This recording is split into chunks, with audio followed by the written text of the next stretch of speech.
안녕하세요. ISMSP 윈의 김창준 기술자입니다. 2023년 개인정보보호법이 대폭 개정이 돼서 굉장히 좀 혼란스러운 상황인데요. 개인정보보호법 그리고 시행령, 하위 고시들에 대해서 변경된 부분을 조사해서 한번 살펴보는 그런 강의를 만들어 봤습니다. 본 강의는 ISMSP 자격증 취득 희망자 CPPG 자격증 취득 희망자뿐만 아니라 현재 심사하고 있는 ISMSP 심사원 그리고 피아 자격증 소지자나 피아 자격증 희망자 그리고 개인정보보호 업무를 하는 대부분의 분들에게 도움이 되는 강의라고 생각을 합니다. 사실 이 부분을 정확히 살펴보기 전까지는 굉장히 좀 막막하더라고요. 변경되는 부분에 대해서 이렇게 한눈에 한 장표에 나온 부분이 많이 없어서 저도 유튜브에서 법무법인 자료나 계보의 자료나 이런 부분을 살펴보고 정리하는데 시간이 굉장히 오래 걸렸습니다. 한 2주 정도 살펴본 것 같고요. 이 강의를 통해서 한번 리뷰하는 시간을 가지면서 변경된 부분에 대해서 파악하고 어떻게 대응할지 어, 살펴보는 시간이 되었으면 좋겠습니다. 본 강의 목차입니다. 첫 번째는 개인정보보호위원회에서 개인정보 보호 법령 재개정 방향에 관한 장표를 만들어서 처음에 이 부분을 살펴보고 가는 게 좋겠다 생각해서 넣었고요. 두 번째부터 실제 이제 법령을 열어보면서 변경된 부분을 살펴보는 강의입니다. 개보법이 가장 많고요.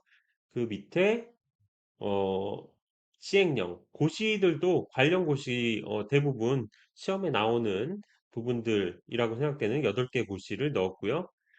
이 중에서 국외 이전에 대한 규정이나 그리고 개인정보 처리 방침 평가 이런 부분은 새로 추가됐기 때문에 한번 살펴보는 시간을 갖도록 하겠습니다. 먼저 개인정보보호법 개정 주요 내용인데요. 이 부분은 개보위에서 만든 자료를 기반으로 합니다.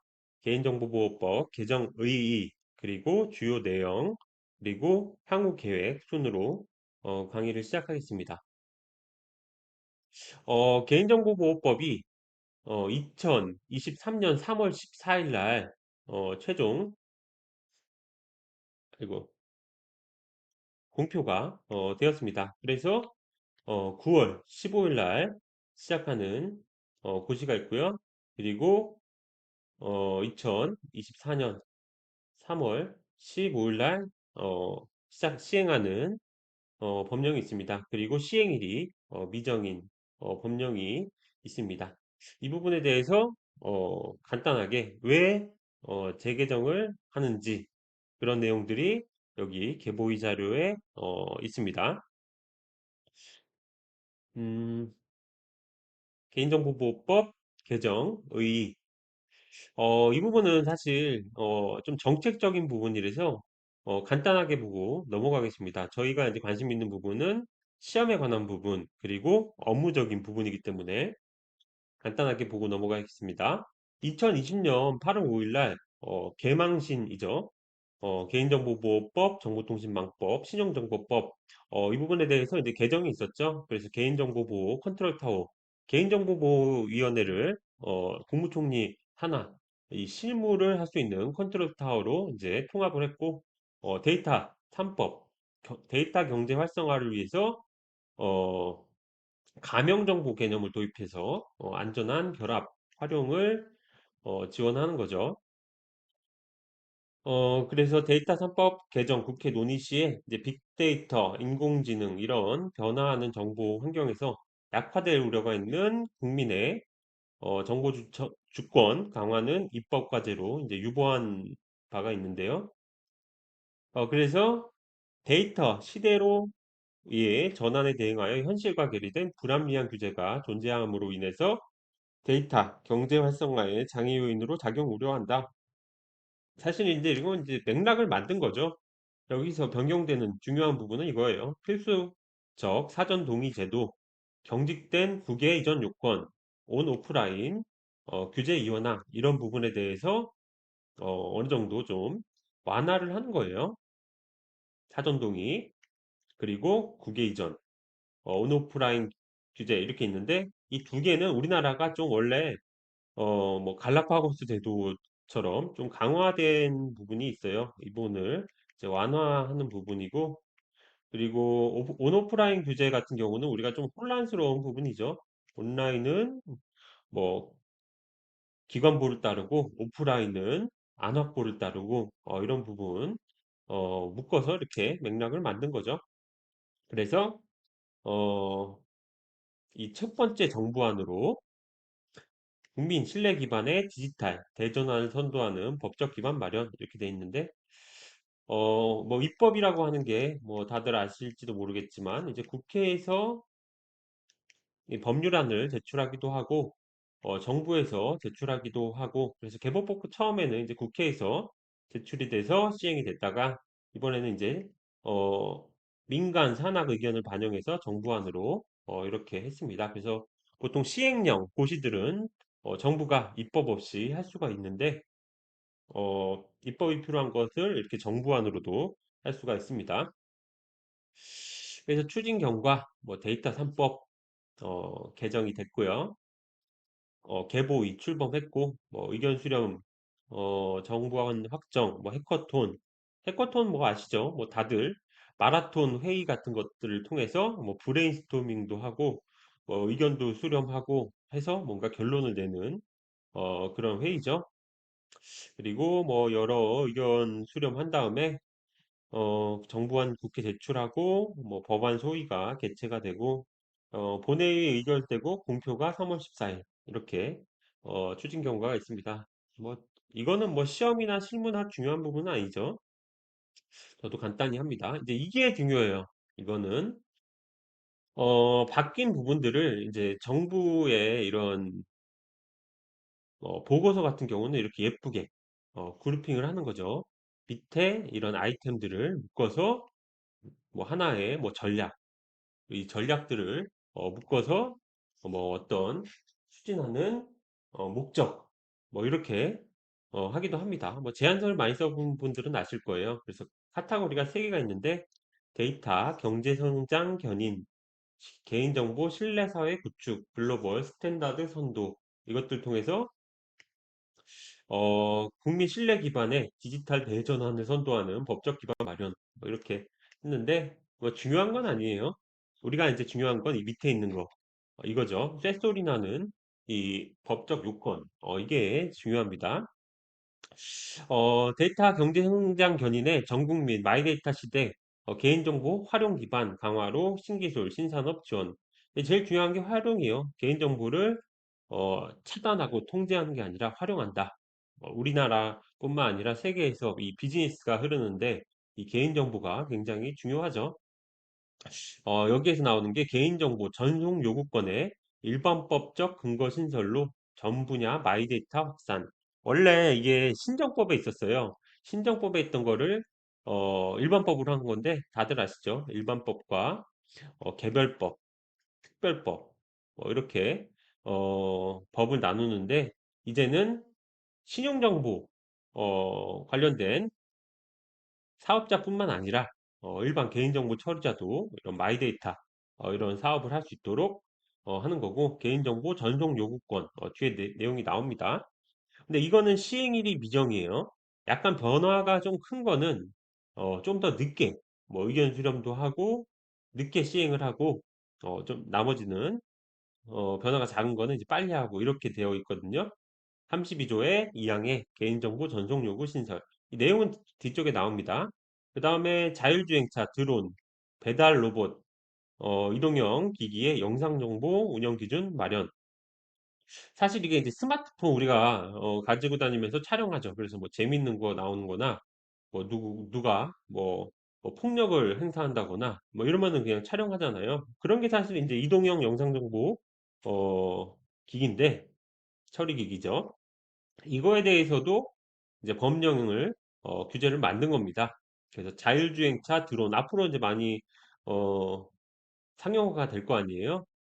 그랬을 때 개인정보 침해 요소를 제한하기 위해서 만든 규제고요. 원래 이제 25조가 있었죠. 그거는 이제 고정형 영상정보 처리기기 운영 제한으로 앞에 고정형을 추가가 했고, 이동형은 아예 22조의 2로 신설을 했습니다. 세 번째, 온오프라인 이중규제 일어나 불합리한 규제 정비. 이것도 9월 15일 날 시행이 되고요.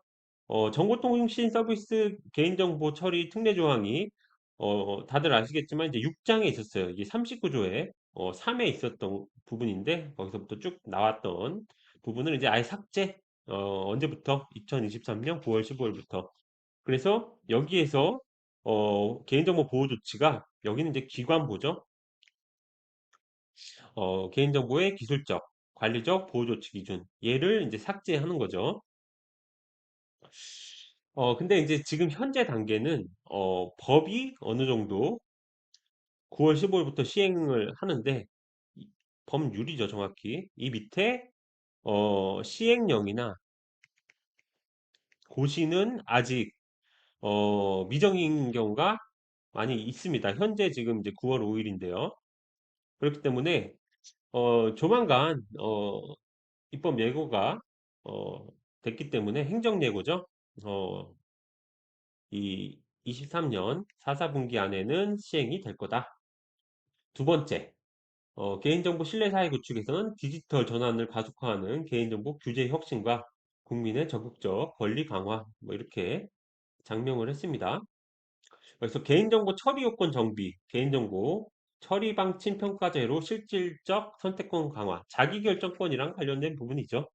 그래서 수집 이용에 어, 예전에는 이제 필수 동의를 항상 받았던 부분을 계약 이행과 관련된 부분은 안 받아도 되게 하는 부분이 약간 변경이 있었고요.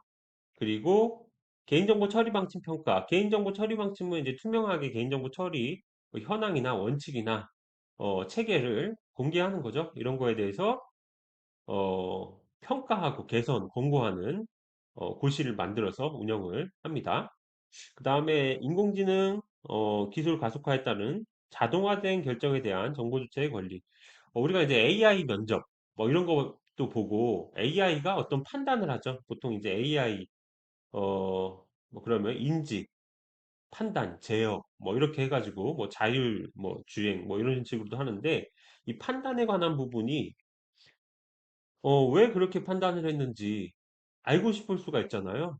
그런 것들. 그리고 그렇게 판단하는 거에 대해서 거부한다거나 이런 자동화된 결정에 대한 정보주체 권리를 시행을 하는데 이건 2024년 3월 15일 날 시행을 합니다. 유럽에서 이런 내용들이 있어서 GDPR이죠. 이번에 가지고 온 거고요. 그리고 분쟁 조정 제도 개선, 사적 목적 이용 금지, 사각지대 없는 보호 체계 마련 이렇게 나왔는데 분쟁 조정을 이제는 조금 더 활성화되게 공공기관뿐만 아니라 민간기관도 할 수 있게 하고 그리고 사적 목적으로 개인정보 목적에 이용을 하는 경우가 있었는데 이런 것도 좀 더 촘촘히 못하게 규제를 만들었습니다. 뒤쪽에 이제 반복을 하다 보면 자연스럽게 어떤 내용인지 아시게 됩니다. 세 번째, 데이터 기반 글로벌 규범 형성을 주도하는 선도국가 실현, 뭐 아주 뜬구름 잡는 얘기죠. 첫 번째, 국외 이전 요건을 다양화하고 이전 중지 명령권 신설을 통한 안전 조치 강화. 2023년 9월 15일 날 시행이 돼요. 그래서 어, 우리나라가 EU GDPR의 적정성 결정을 받은 국가라서 어, EU GDPR에서는 우리나라 개인정보를 수집 이용하는데 뭐 동의 안 받는데 우리는 또 동의를 받고 적절하지 않죠. 그렇기 때문에 이런 국외 이전 요건을 좀 다양화, 뭐 상호주의에 입각해서 좀 완화한 거고요. 그리고 이전했을 때 중지 명령권을 어, 보장하는 그런 요건을 만들었습니다. 28조에 있고요. 그 다음에 이제 형벌 중심의 제재, 를 경제제재 중심으로 전환해서 보호 예방의 실효성 확보. 예전에는 뭐 2천만 원 이하의 뭐 벌금, 뭐 2년 이하의 징역 뭐 이런 게 있었잖아요. 그런 징역이나 뭔가 이런 형사 처벌 조항을 삭제를 하고 경제 제재 중심으로 전환을 한 겁니다. 과징금 쪽에서 글로벌 수준에 맞게 과징금 수위를 높이고, 그리고 관련 없는 매출액을 뭐 제외한 부분 뭐 이런 부분들이 해당이 되는데, 뒤에 이제 살펴보시면 이해가 되실 겁니다.